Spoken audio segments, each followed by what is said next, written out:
Halo, halo, halo. Selamat datang di Arkai Story, tempat para pecinta manhwa berkumpul.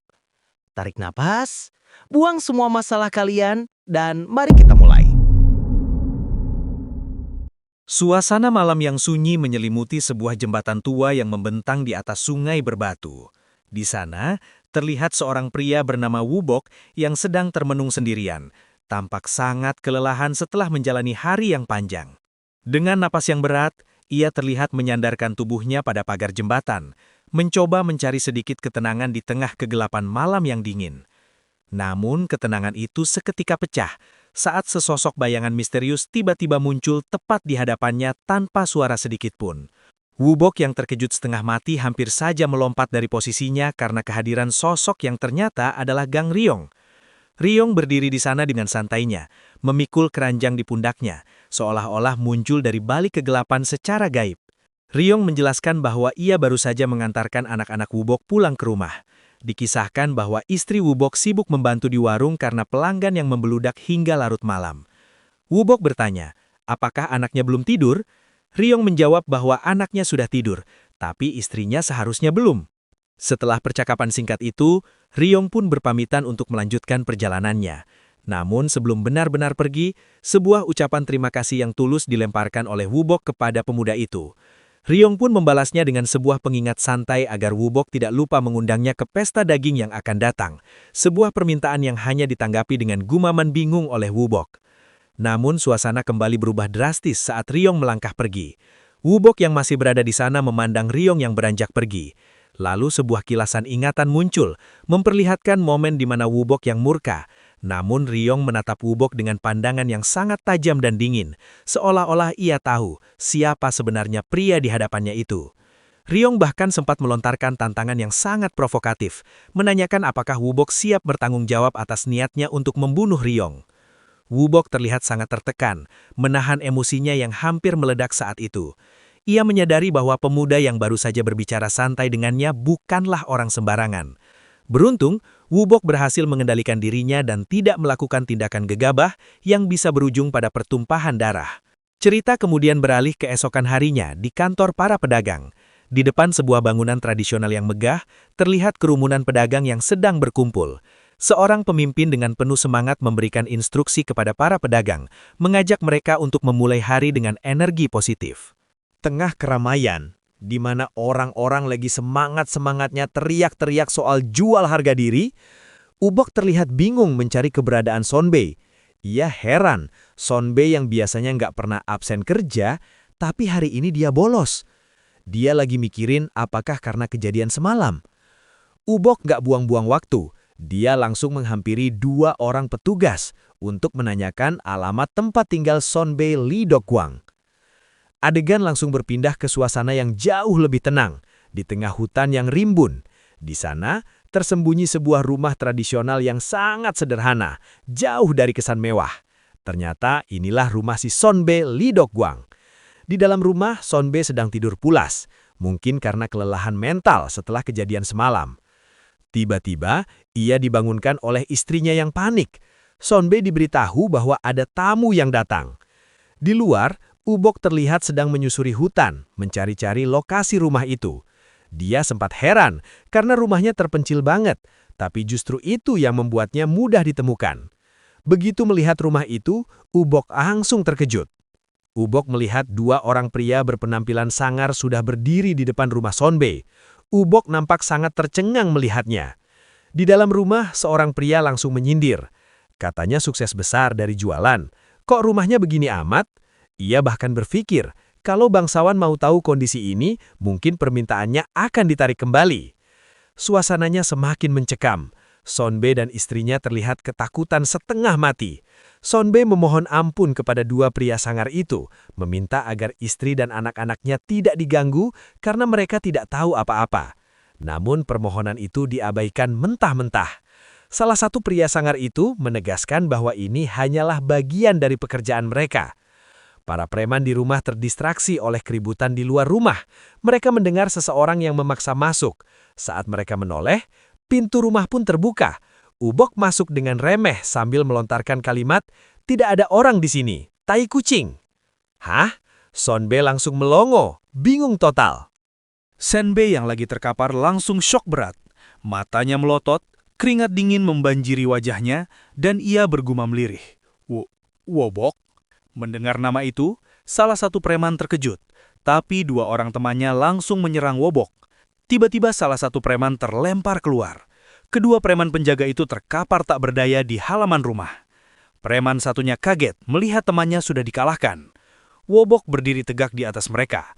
Auranya berubah total, penuh dengan kemarahan yang membara. Ia menatap tajam preman yang masih sadar dan melontarkan pertanyaan menohok. Kalau aku bajingan gila, lalu apa sebutan untuk kalian yang menyerang dan memangsa orang lemah? Preman yang dipukul itu, yang ternyata bernama Zhao Chung, langsung panik dan memohon ampun. Ia mencoba mencari celah dengan menyebut nama Tuan Ga dan memperkenalkan dirinya dari lembah Bekma, berharap Wobok mengenalnya. Wobok sempat terdiam sesaat saat nama lembah Bekma disebut, menunjukkan bahwa tempat itu punya arti penting baginya. Setelah kejadian itu, Zhao Chung meninggalkan tempat itu sambil menyampaikan, "Aku akan melakukan yang kubisa untuk menyelesaikan ini, Tuan. Selamat tinggal kalau gitu." Zhao Chung pergi sambil ketakutan. Dia menyadari bahwa yang di depannya adalah Ga Wobok, si tangan roh. Ia heran, apa yang dilakukan Wobok yang dikenal sebagai pembunuh terbaik lembah Bekma di tempat seperti ini, yang seharusnya Wobok sudah pensiun. Setelah kepergian para preman itu, Wobok menyapa Senbei, menanyakan alasan kenapa Senbei-nya itu absen hari ini. Tapi wajah Senbei ketakutan.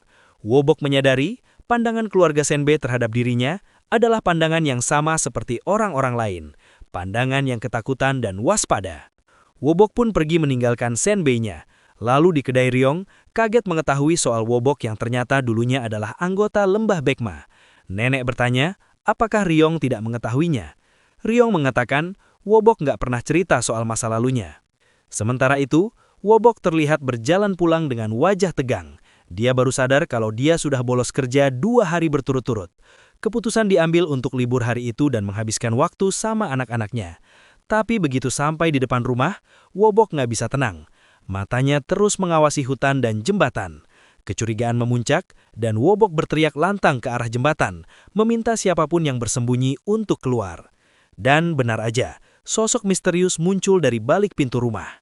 Sosok itu memakai caping lebar dan pakaian serba hitam. Auranya dingin banget. Wobok disindir habis-habisan karena sudah pensiun tapi malah bikin masalah dan mengecewakan organisasi. Wobok kaget, tapi langsung mengenali sosok itu sebagai Jeonghak, si tangan gelap. Jeonghak menyampaikan pesan yang bikin merinding. Kepala Wobok sudah diperintahkan untuk dibawa ke nyonya mereka. Ancaman ini bikin Wobok terkejut dan membuatnya merenungkan apa maksud dari mengecewakan organisasi itu. Jeonghak menyuruh agar Wobok sadar. Ia mengatakan agar Wobok nggak pura-pura bodoh karena kejadiannya baru terjadi beberapa saat yang lalu. Wobok kaget dan akhirnya sadar kejadian yang dimaksud adalah saat di rumah Senbei-nya. Jeonghak menegaskan bahwa dia nggak mau ada pertumpahan darah yang sia-sia di tempat itu. Tapi Wobok harus ikut dengannya secara sukarela untuk menghadap nyonya mereka. Tawaran ini disampaikan dengan nada yang seolah-olah memberi kesempatan, padahal sebenarnya itu adalah perintah mutlak yang nggak bisa dibantah. Tiba-tiba, beberapa anak buah Jeonghak yang memakai caping muncul dan langsung mengepung Wobok. Mereka sudah menyiapkan tali untuk mengikat Wobok, seolah-olah dia adalah binatang buruan yang sudah tertangkap. Wobok hanya bisa menunduk. Auranya berubah menjadi sangat gelap dan berbahaya. Matanya yang menyala putih di balik kegelapan wajahnya menunjukkan bahwa si tangan roh sudah kembali bangkit. Serangan kilat pun terjadi. Tanpa aba-aba, Wobok melancarkan hantaman yang sangat keras ke arah anak buah Jeonghak yang mencoba mendekatinya. 2 orang langsung terpental dan jatuh ke tanah, menerima pukulan dari Wobok. Debu beterbangan karena guncangan dari pertarungan singkat tersebut. Melihat aksi itu, bawahan yang lain hanya bisa terdiam sesaat. Matanya melebar karena kaget. Wobok pun berdiri tegak sambil menaruh barang bawaannya ke tanah. Dengan nada yang sangat dingin, Wobok menegaskan bahwa meskipun dia sudah meninggalkan dunia persilatan atau murim, dia masih punya wilayahnya sendiri yang harus dia lindungi. Wobok dengan tatapan mata tajam memanggil Jeonghak dan anak buahnya, sekumpulan tikus yang berani mengusik wilayahnya. Dengan tatapan tajam yang bisa bikin nyali lawan ciut, dia menantang pemimpin musuh, si Jeonghak, buat berhenti sembunyi di balik punggung anak buahnya. Dia nggak butuh basa-basi. Kalau mau kepalanya, ia datang sendiri dan ambil langsung. Tapi sayangnya, Jeong Hak bukan tipe lawan yang main bersih. Dia mengetuk pintu rumah Wubok sambil memanggil nama Hwang Gyu. Lalu sebuah panggilan ayah terdengar yang membuat Wubok kaget dan panik. Lalu Hwang Gyu keluar sambil menyandara anaknya Wubok. Anak kecil itu terus memberontak, berusaha untuk melepaskan dirinya. Hwang Gyu dengan dinginnya membuat anak itu pingsan cuma dengan satu totokan jari. Melihat darah dagingnya diperlakukan kayak barang, Wubok benar-benar kehilangan kendali. Matanya memerah, urat-urat di wajahnya menegang, dan aura membunuh yang sangat pekat mulai menyelimuti. Wubok hanya berdiri menahan amarahnya, sambil menanyakan sejak kapan lembah Baikma jadi serendah ini.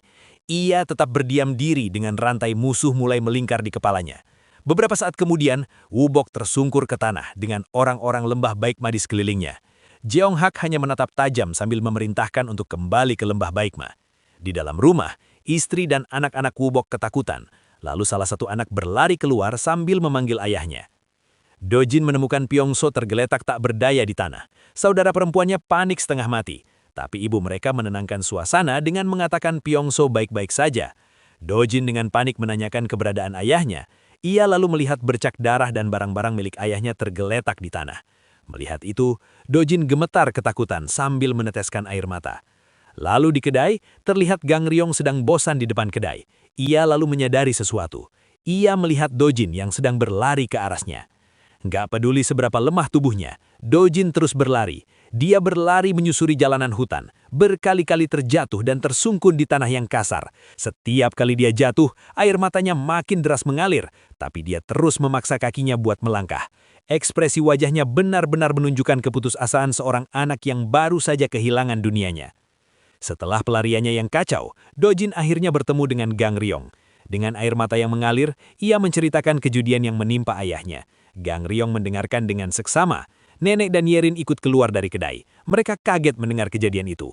Dengan mata yang melebar, Gang Ryong mengetahui Wubok dibawa oleh orang-orang lembah Baikma. Apakah Gang Ryong akan menyelamatkan Wubok?